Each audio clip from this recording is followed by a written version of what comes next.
अस्सलामुअलैकुम जी। ये मैं हूँ इस टाइम नागन सोरंगी के पुल पर, जो अंडा मोड़ के लिए उतरता है। नागन सोरंगी का एक पुल उतरता है यूटी साइड पर, दूसरा उतरता है अंडा मोड़ सोरंगी की तरफ। ये देखिए, ये नागन सोरंगी का एरिया। तो ये अब आप देखिए किस तरीके से ये पुल बीच से टूट रहा है।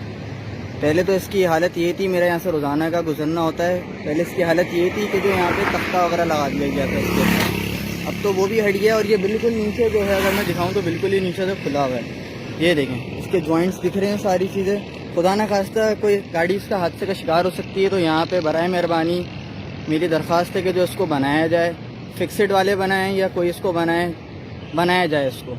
खुदा ना खास्ता कोई हादसे का शिकार हो सकता है। ये आप देखिए, चलता फिरता नागन सोरंगी का मेन पुल का हिस्सा है। जज़ाकल्लाह खैर, और जल्द से जल्द इसको बनाने की कोशिश की जाए और जिससे हो सके इसको फॉरवर्ड करें ताकि जल्द से जल्द ये बन सके। ये देखें, अभी आपने देखा जैसे आवाज़ आ रही है।